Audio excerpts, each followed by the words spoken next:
Hey, what's up? It's me, it's your boy. I know it's been a while, me coming on YouTube once every full moon, but for this one, I kind of wanted to talk a little bit about critics. And yes, I've talked about critics before. I've raged, I've raved, I've given my opinion on critics, and so on and so forth. But I feel like I kind of want to get into a side for critics that kind of is positive, but not really. Depends on how you look at it.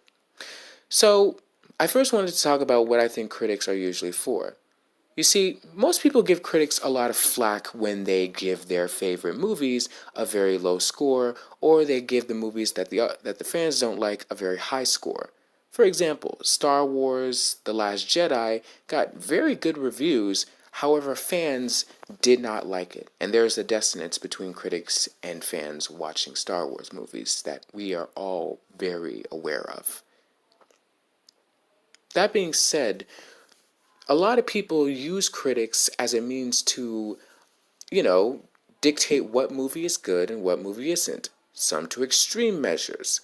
Some, unfortunately, not being able to see the movie for themselves because they allow the critic's opinion to be their own. And there are a lot of people who essentially call, people who listen to critics either sheep or followers, saying critics aren't the end all be all of opinion. However, they kind of are. Take this scenario, if you will. Say you're going to the movies, and there is a movie that you see that you have heard no reviews about. You've heard nothing about this film. And so you go into the movie theater, you buy your ticket, which costs about 20 bucks, and then you have to buy food, drink, and candy, which comes up to 13, which has you spending about, what, 30 bucks worth? And then you go into the movie theater, you see the film, and you realize you don't like this film. You don't really like the setup, you don't like the scenario, you don't like anything in it. And you feel as though you spent all that money on a movie that you don't even like. That's where critics come in. Critics are supposed to be the people who tell you whether or not a movie is good or bad. They allow you to see what they have seen, and thus you get to choose for yourself whether or not you want to see that movie. Unfortunately, some people follow critics to the absolute letter and just go off from seeing the movie in general. But for the people who do give movies a chance based on critic reviews, critics are very important. They help to understand whether or not a movie is worth spending 30 bucks for. If this particular movie that they're talking about is worth the price of admission. And this takes me to the discussion of Marvel and DC, because those are the two things that I really only know how to talk about because I am not a very good movie buff. That being said, I think with Marvel and DC, there's definitely a different lens as to what critics see. Critics have been used to Marvel for almost about 5 years before the DCEU really kickstarted.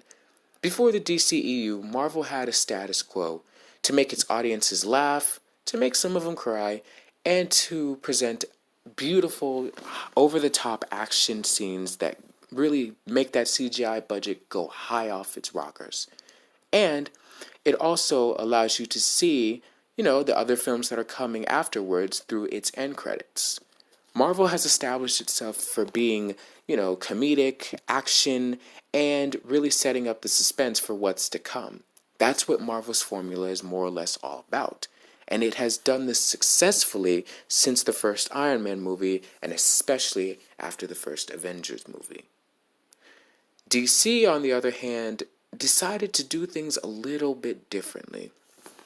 With DC, they were coming off of their successful Dark Knight trilogy and thought, why don't we continue on that dark vibe, and thus giving us Man of Steel. Now, I'm going to honestly say Man of Steel is still one of my favorite Superman movies. I would honestly say it is the best Superman movie next to the Christopher Reeve series, which only had about two good movies while the other two were utter shit. let's not lie. And then there's Superman Returns, which, well, is self-explanatory. But Man of Steel to me was definitely one of the best Superman films, and I still hold that true to this day. But then I feel everything really hit a bit of a downturn. Unfortunately, because DC did things differently with Superman in terms of not making him the happy go lucky Boy Scout that he was in the 70s, they created something unfamiliar to the audience. While Marvel was essentially creating its own thing with characters that have never been heard of before, DC decided to aim big and go with a familiar face, but to bring something different, which is very commendable to really start off a cinematic universe, but unfortunately, when it's unfamiliar, a lot of people kind of have to step back a little bit. But then it really got bad when BVS came around. I feel BVS is where things really took a turn for the worst, if you can call it that. BVS did things very differently from what people can understand.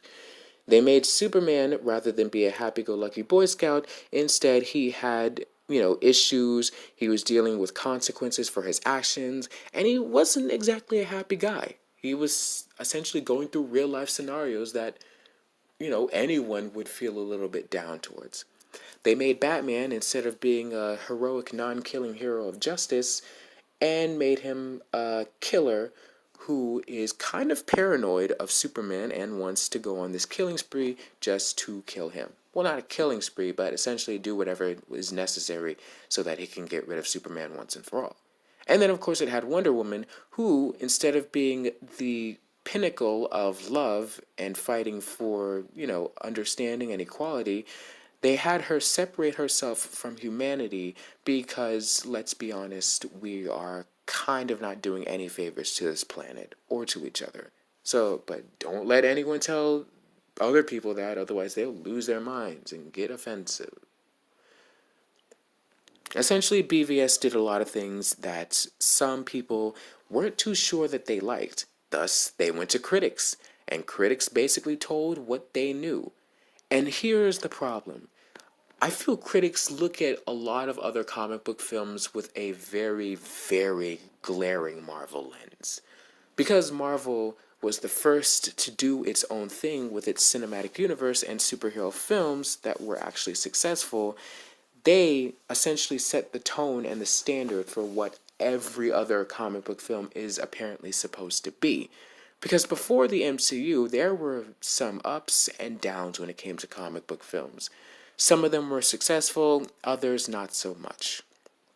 It was kind of a bit of a wild west where we didn't know whether or not this comic book film would stand the test of tides. Or is that it? Is that how you say that? Well, anyway, we didn't know that this superhero film would be able to essentially reach heights that, would keep it relevant, or would it just crash and burn? That is until the MCU came around. And because the MCU has started this sort of status quo, it's able to essentially get away with making comic book films and having them succeed. DC is the new kid on the block and decided to do things against Marvel's status quo, against what Marvel has done. They decided to build their cinematic universe in a different light, and unfortunately, critics, using their Marvel lens, couldn't see that. They could only see this isn't like Marvel, therefore it is not good. At least that's one of the reasons. Another reason is just that it was a little too dark, and, some people don't like dark movies. But then there came Suicide Squad, which, well, I don't think I really need to explain that.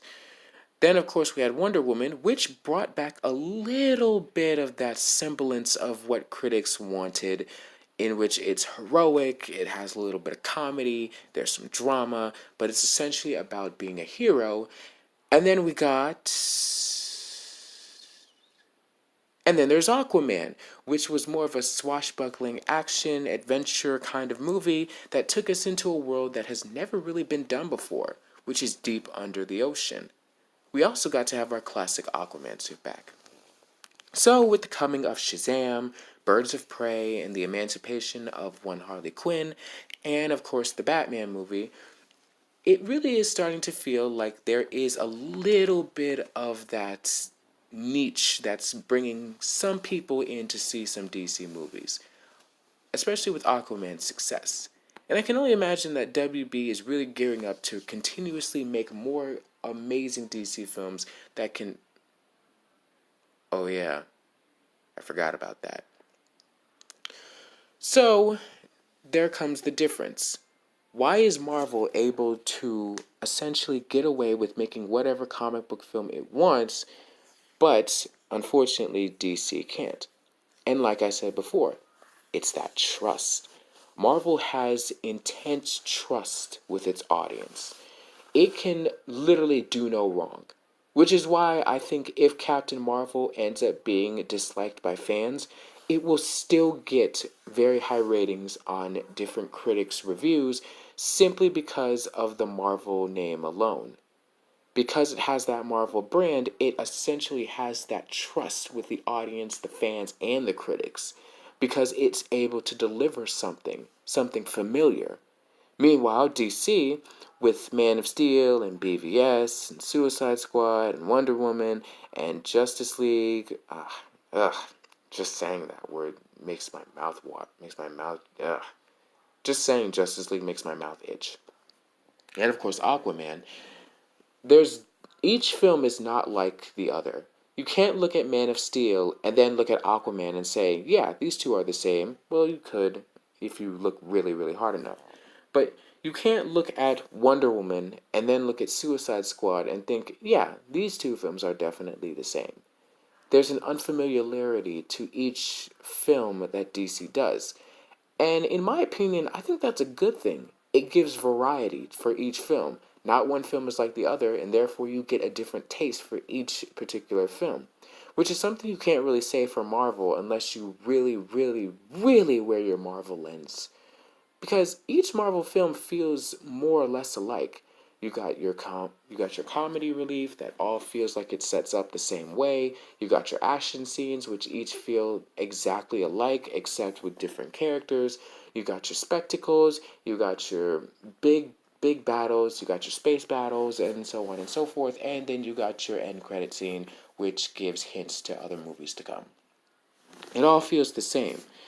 And I feel like that's where DC's kind of heading with Aquaman, especially with the end credits, but we'll just have to wait and see how that goes. But essentially, Marvel has created a familiarity with critics that they can be able to latch onto, while DC started off differently and continues to do things differently, which will probably be a little bit harder for them to get the same kind of praise. Do I think DC will ever get that trust that Marvel has? Sure, I think it's possible. I think there's a chance that the DCEU can be able to strive towards that place that Marvel is. It's just going to take a little longer. They cannot rush this. Not anymore. They have to be very, very precise on how they're going to build this cinematic universe. Because there's a lot riding on this, you know? And unfortunately, I feel like DC will probably end up doing what Marvel does. Because, like I said, that's apparently the standard. So much so to the point that if any other comic book movie were to do something different, they would automatically be lumped to Marvel and say, yeah, you're not doing it like Marvel, therefore it's not as good. And it's happened before. It's been done before with other comic book films. If it's not like Marvel or if it doesn't have that Marvel brand, it is ununanimously shit. The only comic book movie that I feel has been able to, you know, go past the Marvel formula and succeed is I honestly feel Logan. Logan feels like the only comic book film that has been able to do everything that most MCU films didn't and still be successful. And then you got some MCU fans who actually hate the movie Logan. Yeah, there are some out there. It's a small percentage, I think, but they're out there. And it's solely because it doesn't follow the Marvel formula. But yet, it's successful because it doesn't really go like a comic book film. It essentially goes like a drama that happens to have comic book elements. But then a more recent example would definitely be Glass. Glass was a comic book film, or at least a film about superheroes that fit that essentially did things differently from, the status quo. And it kind of got pretty bad scores from it, especially from people in Rotten Tomatoes, because it's not like Marvel. And unfortunately, for most comic book films or films that involve superheroes, if it's not like Marvel, then apparently it's not good. And that is what we're dealing with, ladies and gentlemen. If it's not like Marvel, then it's not good, which seems to be the critics' MO. But back to Marvel and DC. Do I think DC will ever be able to reach the status that Marvel has? It could, if it continues on what it's doing with Aquaman and then just keeps copying that. Which I feel DC shouldn't do. I feel every DC film should be different. Everyone should strive to do something differently. Which is why I hope when they say they're going to let their directors do their own vision, that they really mean it this time and not bullshit us like they did with Zack Snyder. But only time will tell. All in all, I feel critics should be listened to, but not to a degree where they dictate what you should and shouldn't watch. Should you listen to their reviews? Yeah, you should, because you're paying about $30 to go to a movie and you don't want to be disappointed by it. However, you should also go into seeing that movie for your own intense purposes, not for what other people think.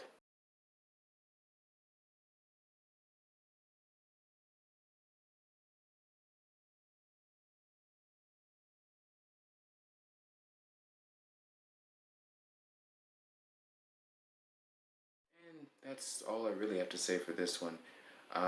Again, I'm sorry it's been a while since I've actually, done videos. Um, I've recently just got a new job, and that's kind of taken most of my time, which is kind of seems like the excuse I use every time I say that I have not been on YouTube for quite some time. But this one's more permanent, and depending on how I do things, who knows whether or not I'll be able to continuously upload things here and there.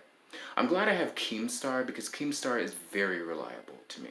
I can do things on my phone. I don't have to rely on the Wi-Fi in order to be able to do them. So that's definitely a blessing. So, but yeah, that's all I have for this video. If you want, you guys can leave your comments, leave likes, subscribe if you want to.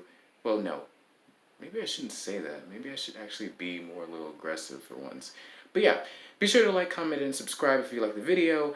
Hopefully I come back with more stuff at some point in a full moon. The saying once every full moon. And yeah, thanks for watching. So see you guys later.